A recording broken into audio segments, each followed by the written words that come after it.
श्री गुरुवे नमः। श्री गिरिजादिव्ये नमः। नमः पूर्वेभ्यः पूर्वजेभ्यः ऋषिभ्यश्च।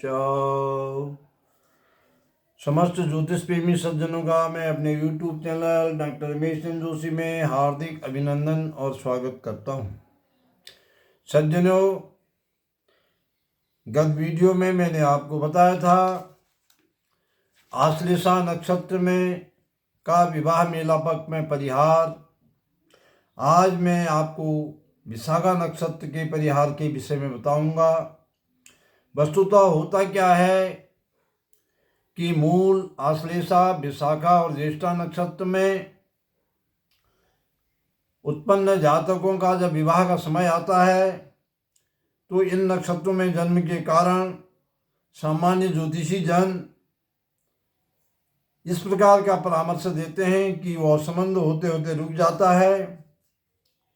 मेरा मानना यह है कि केवल मूल, आश्लेषा, विशाखा और ज्येष्ठा नक्षत्र को देख करके संबंध करते समय भय और आतंक का वातावरण बनाना तर्कसंगत नहीं है, उचित नहीं है। इस संबंध में मैं एक विशेष वीडियो आपको अलग से प्रेषित करूंगा। आज मैं विशाखा नक्षत्र के बारे में आप लोगों को अवगत कराना चाह रहा हूं। विशाखा नक्षत्र जो है, विशाखा नक्षत्र में पहला, दूसरा, तीसरा चरण जो है वह देवर और साले के लिए कोई भी किसी भी प्रकार का दोषकारक नहीं माना जाता है। अर्थात तुला राशि में जब चंद्रमा होता है, विशाखा नक्षत्र के 3 चरणों तक तुला राशि होती है, तो उसमें द्विसाध्य पाद त्रयजा कन्या देवर सौख्यदा मुहूर्त चिंतामणि प्रकरण 6 श्लोक 20 में कहा गया है। द्विसाध्य विशाखा नक्षत्र के उसका नाम है द्विष। दो स्वामी हैं उसके, द्विष, दो स्वामी। तो इसलिए उसे द्विष कहा गया। और दो स्वामी कौन कौन से हैं? इंद्र और अग्नि, इसलिए इंद्राग्नि भी कहा गया उसके लिए, और द्विष भी कहा गया।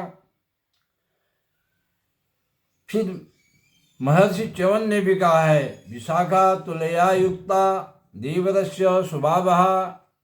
महर्षि च्यवन ऋषि वाक्य है, बृहद्दैवज्ञ रंजन प्रकरण 71 श्लोक 234। वृद्ध नारद जी ने भी कहा है, न निहंति देवरम कन्या तुला मिश्र द्विदेवजा। इस प्रकार से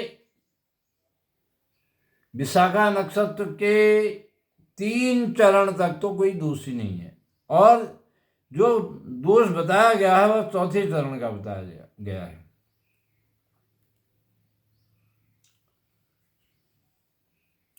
देवर और साले का जो विचार है वह जातक की कुंडली में सप्तम से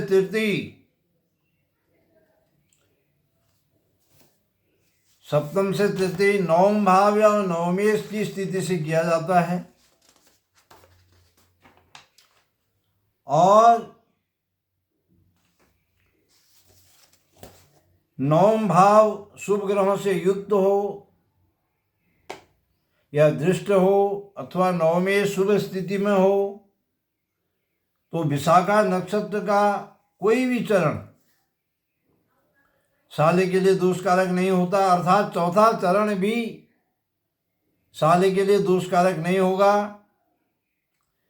यदि नवम भाव शुभ ग्रहों से दृष्ट अथवा युक्त हो, या नवम भाव में नवमेश हो, अथवा नवमेश की जो स्थिति है वह मूल त्रिकोण में हो, स्वगृही हो, उच्च का हो, तो जो विशाखा नक्षत्र है उसके 4थे चरण के दोष का भी परिहार हो जाता है। 4था चरण का दोष भी शांत हो जाता है। इसका प्रमाण देखिए, भावे भावाधिपे चैव चंद्रे च बलशालिनी उक्त दोषा विनिश्चयन्ति शुभ ग्रह युतेष्यति। ज्योतिर्निबंध के पृष्ठ संख्या 160, श्लोक संख्या 15, बृहद्दैवज्ञ रंजन के प्रकरण 71, श्लोक संख्या 249 में ये कहा गया है। इसके बाद भी मेरा ये कथन है, मेरा ये मानना है कि कुंडली सब प्रकार से साम्य हो रही है और विशाखा नक्षत्र के चौथे चरण का कोई परिहार भी नहीं मिल रहा है। तो क्या किया जाए, क्या करना चाहिए? कुंडली आपकी मिल गई, नाड़ी दोष नहीं है, बकुड़ दोष नहीं है, गण दोष नहीं है, मांगलिक दोष कुछ नहीं है, ग्रह साम्य हो रहे हों, लेकिन विशाखा नक्षत्र का चौथा चरण का दोष आ रहा हो तो विवाह से पूर्व विशाखा नक्षत्र के स्वामी इंद्र अग्नि जो हैं और उनका जो मंत्र है, उनका मंत्र आपको कहाँ मिलेगा? उनका मंत्र मिलेगा, वैदिक मंत्र और नाम मंत्र दोनों दिए गए हैं। ये श्री तारा प्रसाद दिव्य पंचांग है। नक्षत्र कष्टावली में उत्तराखंड के ज्योतिष आंगन में एक पुष्प के रूप में हमने प्रथम बार नक्षत्र कष्टावली में पूर्ण मंत्र दिए हैं। तो आप विशाखा नक्षत्र के सम्मुख मंत्र ओम इंद्राग्नि आदि जो यहाँ पर लिखा गया है, इसका आपने अगर चौथा चरण है तो 10,000 आप जाप विवाह से पूर्व करा लीजिए, अथवा ओम इंद्राग्निभ्याम नमः इस मंत्र के आप 40,000 चतुर्गुणित नाम मंत्र के 40,000 जाप करा लीजिए। विगत वीडियो में भी मैंने आश्लेषा नक्षत्र के संबंध में यही बात कही थी। तो कुछ हमारे श्रोताओं के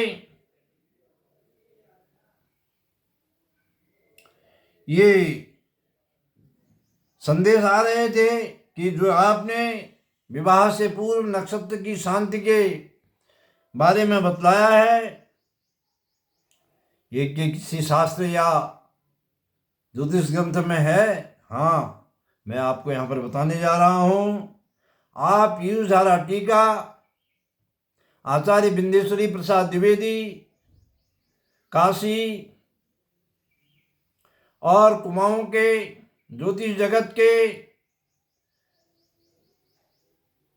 मूर्धन्य विद्वान डॉक्टर केदारदत्त जी जोशी जी द्वारा संपादित पीयूष धारा टीका को देख सकते हैं, पृष्ठ संख्या 143। इसमें स्पष्ट रूप से पीयूष धाराकार ने कहा है, एतच्च मूलाश्लेषा शांतिकद्वयं विवाहे उपस्थिते श्वशुरस्य श्वश्रुवाश्च सत्वे मूलाश्लेषोत्पन्नयो रपि वरुवधयो वधूवरयोः तत्तद अनिष्ट निवृत्त्यर्थम विधेयम् उपलक्षणात्वाच्च ज्येष्ठा विशाखोरुत्पन्नयोः वधूवरयोः ज्येष्ठबन्धु कनिष्ठबन्धु पीड़ा शांतये च। स्पष्ट कर दिया पीयूष धारा टीकाकार ने कि यदि कोई परिहार नहीं मिल रहा है तो आपको पीड़ा शांति के लिए, कष्ट निवारण के लिए उन नक्षत्रों के स्वामियों का जाप, हवन, तर्पण, मार्जन, दान आदि करा लेना चाहिए। ये आपको ज़्यादा ढूंढने की आवश्यकता नहीं पड़ेगी।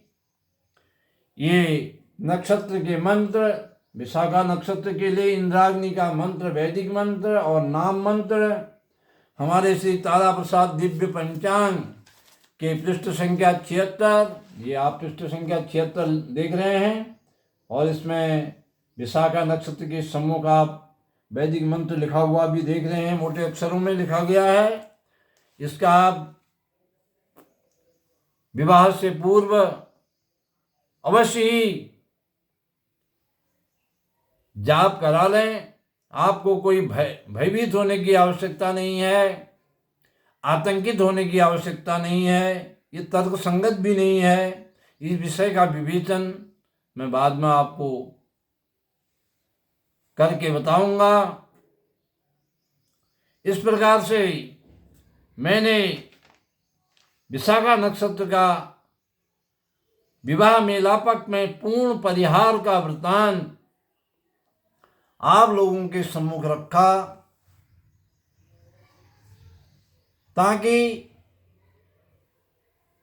विशाखा नक्षत्र में उत्पन्न जातकों के विवाह संबंध करने में कोई रुकावट न आए, उद्देश्य मेरा यही है। और शास्त्र की बातों को ज्योतिष जगत के आंगन में रखना यह उद्देश्य है। ज्योतिष का प्रचार प्रसार हो, अधिक से अधिक शास्त्रों में कही हुई बातों का लाभ लोगों को मिले। यदि मेरी बात आपको अच्छी लगे तो इस वीडियो को अधिक से अधिक प्रसारित करें, शेयर करें, लाइक करें, सब्सक्राइब करें। आप लोगों की मंगलमय कामना के साथ मैं अपनी वाणी को यहीं पर विराम देता हूँ। श्री गिरिजा देवी नमो। श्री राम जय जय राम।